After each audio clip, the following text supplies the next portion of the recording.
সুপ্রিয় দর্শক শ্রোতা, আসসালামু আলাইকুম। যে যেখানে আছেন ভালো থাকবেন সেটাই প্রত্যাশা করি।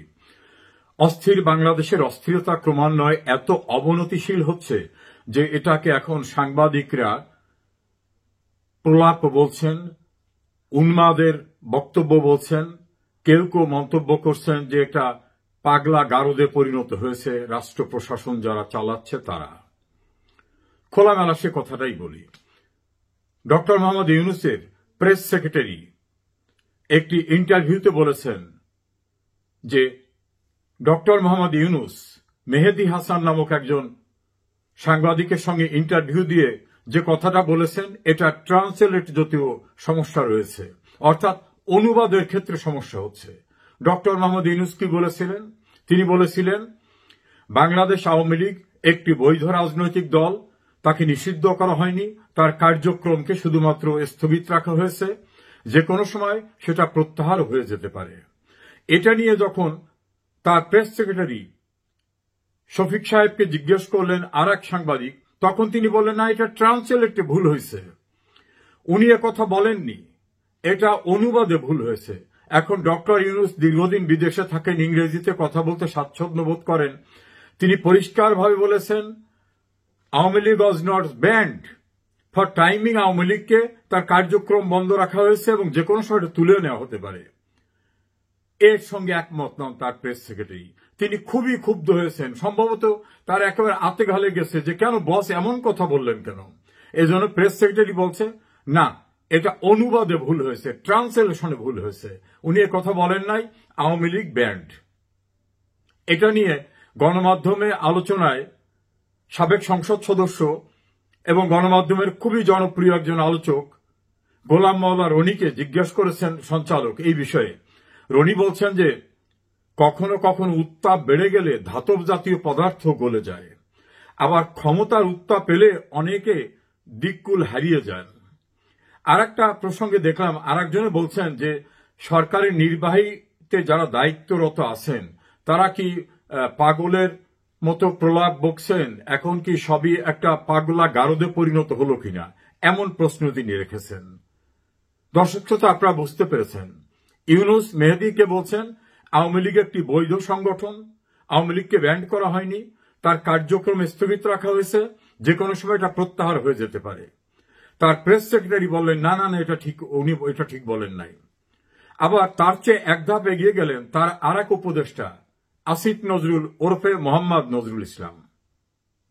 তিনি বলছেন প্রত্যাহার তো হওয়ার প্রশ্নই ওঠে না, নির্বাচনের পরে প্রত্যাহার হবে না, ভাবটা যেন কোনোদিনই প্রত্যাহার হবে না। এখন অথরিটিকে ইউনূস নাকি ডাস্টবিন শফিক নাকি এক এক সময় এক এক কথা বলা আসিফ নজরুল ওরফে মোহাম্মদ নজরুল ইসলাম, এক একজনে এক এক কথা বলতেছেন। আবার দেখবেন ডক্টর ইউনূস ক্ষমতায় যাওয়ার পরপরই তিনি একটা সমাবেশে বলছিলেন মানুষ ভোট দিতে পারে না, ভোটের অধিকার হচ্ছে তার চেয়ে সবচেয়ে মূল্যবান বিষয়, সেটাকে ইনশিওর করতে হবে। আবার তিনি লন্ডন আসার পরে চাতাম হাউসে বিবিসির সাংবাদিকের ইন্টারভিউতে বললেন অন্য কথা। তিনি বলছিলেন যে আপনি সময় ক্ষেপণ করছেন কেন। ইউনূস বলছেন যে কিছু ডেভেলপমেন্ট কাজ এগুলো তো সেরে যেতে হবে। ওই সাংবাদিক বললেন যারা ভোট পেয়ে নির্বাচিত হবে এটা তাদের উপর ছেড়ে দিচ্ছেন না কেন। ইউনূস বললেন না না না না না না না, ভোটারদের বিশ্বাস করা যাবে না, ও টাকা পেলে ভোট দিয়ে দেয়, এই ভোটারদের উপর নির্ভর করা যাবে না।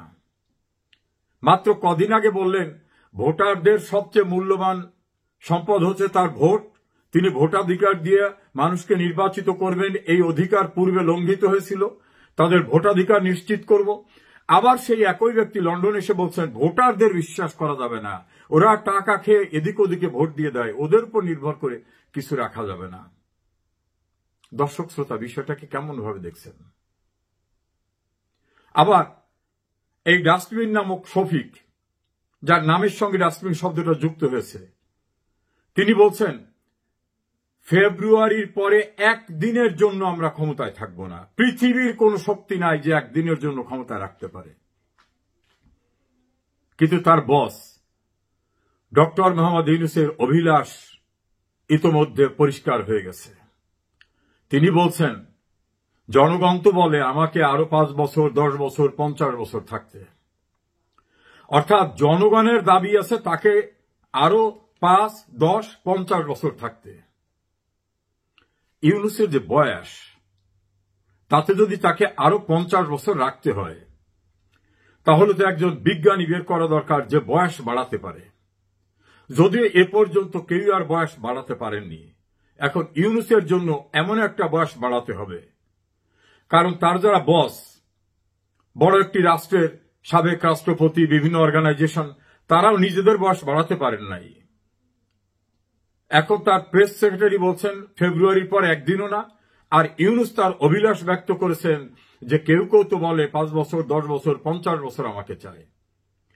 আবার ঢাকায় জাতীয় ঈদগাহ ময়দানে ঈদের নামাজের শেষে সাজানো একটি ফোরাম থেকে বলা হচ্ছিল, আপনি থাকেন, অনন্তকাল আপনাকে দেখতে চাই, আপনাকে দেখতে চাই। ইউনূসের অভিলাষ কি বুঝতে বাকি আছে? যারা ইউনূসকে এনেছিলেন খাল কেটে কুমির আনার মতো কথা এখন যারা বলেন, এই হচ্ছে সেই ইউনূস। আরো একটি ইন্টারেস্টিং বিষয় আপনাদের সামনে আলোচনা করতে চাই। এই ডক্টর ইউনূস একবার বললেন যে আমি 5 তারিখের পূর্বে কিছুই জানতাম না।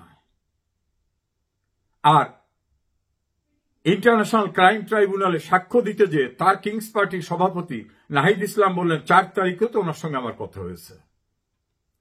আবার তাদের আরেকজন মুখ্য সমন্বয়ক হান্নান মাসুদ, তিনি তো বললেন ওনার সঙ্গে তো আমাদের অনেক আগের থেকেই কথাবার্তা হতেছিল, কিভাবে কি করব। তাহলে ডক্টর ইউনূসের সঙ্গে হান্নান মাসুদ, তার পার্টির যে প্রধান নাহিদ ইসলাম, তাদের কথা আর ইউনূসের কথা তো মিলল না।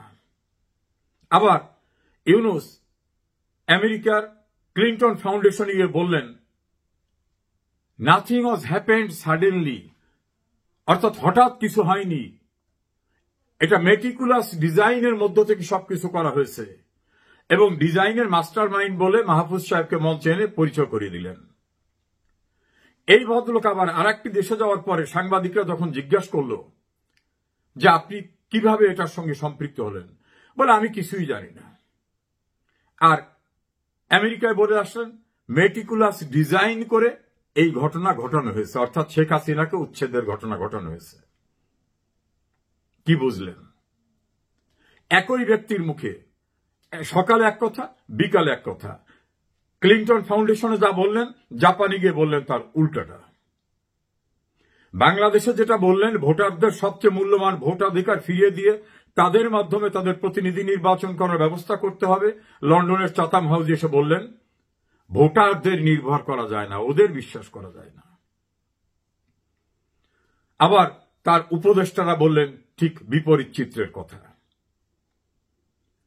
ইঙ্গিত দিলেন আসিফ নজরুল যে ট্রাইব্যুনালে মামলা চলতেছে, ওখানে তো ডিসিশন হতে পারে, মানে ট্রাইব্যুনালকে দিয়ে উনি আইন উপদেষ্টা আওয়ামী লীগের বিরুদ্ধে একটা জাজমেন্ট দেওয়াবেন, এটা পরিষ্কারভাবে উনি কথা বললেন।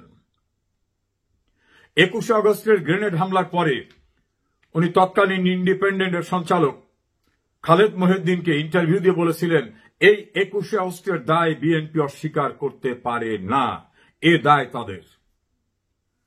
একই ব্যক্তি 21 আগস্ট মামলায় সমস্ত সাজাপ্রাপ্তদের খালাসের ব্যবস্থা করাবার পরে তিনি বললেন ন্যায় বিচার নিশ্চিত হয়েছে। কোনটা সঠিক? বঙ্গবন্ধু এবং শেখ হাসিনার উপরে ভূয়সী প্রশংসা করা ইউনূস যখন তাদের চ্যাপ্টারকে ক্লোজ করা শুধু না, নগ্নভাবে তার বিরোধিতা করেন, তখন অনেকে প্রশ্ন করেন ঘটনা কি? এই তো সেই ইউনূস। তিনি বলছিলেন বাংলাদেশকে তিনি উন্নয়নের নহরে বইয়ে দেবেন, তিনি বলছিলেন দারিদ্রতা দূর করে দেবেন, আর এখন ভয়াবহ দারিদ্রতার কবলে বাংলাদেশ। এই তো তার উপদেষ্টা আসিফ নজরুল, যিনি বলেছিলেন 26 লক্ষ ভারতীয়রা চাকরি করতেছে বাংলাদেশে। ক্ষমতাসীন হওয়ার পরে খালেদ মহিউদ্দিন ঠিকানায় তাকে যখন প্রশ্ন করলেন, তখন বললেন তখন তো আমি উপদেষ্টা ছিলাম না। কত বড় ভণ্ড, কত বড় জোচ্চোর, কত বড় হিপোক্রাট! তাহলে শপথ নিয়ে কথা একরকম হবে, শপথের বাইরে গিয়ে কথা আর একরকম হবে। একই ব্যক্তি নির্লজ্জ বেহায়ার মতো কথা বলেন যে তখন তো আমি শপথ নেইনি। আরেকজন সাংবাদিক আমাকে বলছেন এই সব পরিস্থিতি হতো না, এর জন্য দায়ী আপনাদের দল, আপনার নেত্রী। আমি জানতে চাইলাম কিভাবে নেত্রী? উনি একবার একটা বক্তব্য দিয়ে যখন কঠোর কথা বলেন তখনই এরা ক্ষমতা হারাবার ভয়ে প্রলাপ বকা শুরু করে দেয়। উদাহরণ হিসেবে বললেন, উনি যখন সেন্ট মার্টিনকে নিয়ে বারবার আলোচনা করতেছিলেন তখন পরিবেশ উপদেষ্টা বললেন সেন্ট মার্টিনকে আবদ্ধ করে রাখা হয়েছে অন্য কারণে। তিনি আরো বললেন আমাদের মানচিত্র নতুন করে লেখা লাগতে পারে। তার মানে মানচিত্র থেকে কি সেন্ট মার্টিন বাদ চলে যাবে? আবার শেখ হাসিনা যখন কঠোর ভাষায় বললেন অপরাধ যারা করতেছেন কাউকে ছাড় দেওয়া হবে না, সবার বিচার করা হবে, তখন এরা বলে যে আওয়ামী লীগকে ট্রাইব্যুনালের মাধ্যমে বিচার করে কিভাবে নিষিদ্ধ করা যায়, তারপর তড়িঘড়ি করে একটা রায় দিয়ে শেখ হাসিনার কিভাবে সাজা দেওয়া যায়।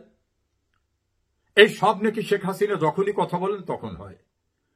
শেখ হাসিনার কথা বলাটার শক্তি এত প্রবল যে কথা বললেই তাদের ভিতর ঝাঁকুনি এসে যায়, কথা বললেই তারা উন্মাদের মতো প্রলাপ বকতে থাকে। এই জন্য সাংবাদিক আমাকে কিছুটা হাস্যরসের স্থলে বললেন এই যা কিছু হচ্ছে তার জন্য শেখ হাসিনা দায়ী। উনি কথা বলার সঙ্গে সঙ্গেই এরা আতঙ্কিত হয়ে যায়, কাল বোধহয় পড়ে যাচ্ছি, পরশুদিন বোধহয় থাকতে পারছি না, তারপর কি হবে, আমাদের সাজা হবে, সংবিধান ভঙ্গ করেছি, রাষ্ট্রদ্রোহিতার বিচার হবে, নানাভাবে। আমি বললাম শেখ হাসিনা যে কথা বলেন অতীতের রেকর্ড থেকে দেখা যায় উনি কিন্তু সেটা করে ছাড়েন। আর ইউনুস পারিষদ বর্গ যে যা বলছেন এগুলো সব কিন্তু রেকর্ডে থাকছে। কিভাবে ইন্টারন্যাশনাল ট্রাইব্যুনালকে ব্যবহার করে শেখ হাসিনা সহ অন্যদেরকে সাজা দেওয়ার ব্যবস্থা করছেন আসিফ নজরুল এবং তার সহযোদ্ধারা, ঠিক ৭১ যুদ্ধ অপরাধীদের বিচারের প্রতিশোধ নিতে, এগুলো কারোই বুঝতে বাকি নেই। রিটায়ার্ড করে 10 বছর আগে বাড়িতে চলে যাওয়া বিচারককে এনে চুক্তি ভিত্তিক নিয়োগ করে তাকে দিয়ে সবকিছু করাবার চেষ্টা, যুদ্ধ অপরাধীদের পক্ষের আইনজীবীদের প্রসিকিউশনে নিয়োগ করা, আসিফ নজরুল এ থেকে আপনার শেষ রক্ষা হবে? কারণ আপনি তো গণ আদালত সেই প্রক্রিয়ার ভিতরে ছিলেন, আপনার সেখানে বক্তব্যের ভিডিওগুলো এখনো আছে। আপনি তো মাওলানা দেলোয়ার হোসেন সাঈদের উপরে বড় আর্টিকেল লিখেছিলেন। এখন এত চামচামি করে কি পরিত্রাণ হবে? আপনার কি মনে হয় জামাত সব ভুলে যাবে? আপনাকে দিয়েই ব্যবস্থা করাচ্ছে, এর পরবর্তীতে আপনি ব্যবস্থার শিকার হবেন, সেদিন খুব দূরে না। তবে এই সাংবাদিকের কথার সঙ্গে আমি একমত যে ডক্টর ইউনুস, আসিফ নজরুল, তার পরিবেশ উপদেষ্টা, তার প্রেস সেক্রেটারি, এরা এখন উন্মাদের মতো হয়ে গেছে, প্রলাপ বকছে। গোলাম মাওলা রনির ভাষায় আমারও মনে হচ্ছে যে ক্ষমতার উত্তাপে, মানে আগুনের উত্তাপে মেটাল গলে যায়, ক্ষমতার উত্তাপে অনেকে এলোমেলো বকে এবং বিশেষ করে হারাবার সময় তখন বিদিক হয়ে যায়। তাহলে কি ইউনুস পরিষদ একটি পাগলা গারদে পরিণত হয়েছে? এখানে পাগলের আখড়াখানা? এমন প্রশ্ন তো কেউ কেউ করছেন। শেখ হাসিনা যখনই কথা বলেন তখনই প্রলাপ বকতে থাকেন, তখনই ভীত সন্ত্রস্ত হয়ে যান। একজন বিদেশে থাকা সঞ্চালক তো বলেছেন, গণমাধ্যম ব্যক্তিত্ব বলেছেন যে প্রধানমন্ত্রী শেখ হাসিনা যখনই সোচ্চার কথা বলেন তখন এরা ন্যাচারাল কলও কন্ট্রোল করতে পারেন না। আশা করি আমার কথাটা বুঝতে পেরেছেন। দেশটা এখন উন্মাদরাই পরিচালনা করছে, যেহেতু তাদের সাংবিধানিক কোনো ভিত্তি নাই, আইনগত ভিত্তি নাই। উন্মাদতা, এ জাতীয় কর্মকাণ্ড করার ভিতর থেকেই তো মবক্রেসি, সন্ত্রাস, নৈরাজ্য, এর ভিতর থেকেই তো এদের টিকে থাকা।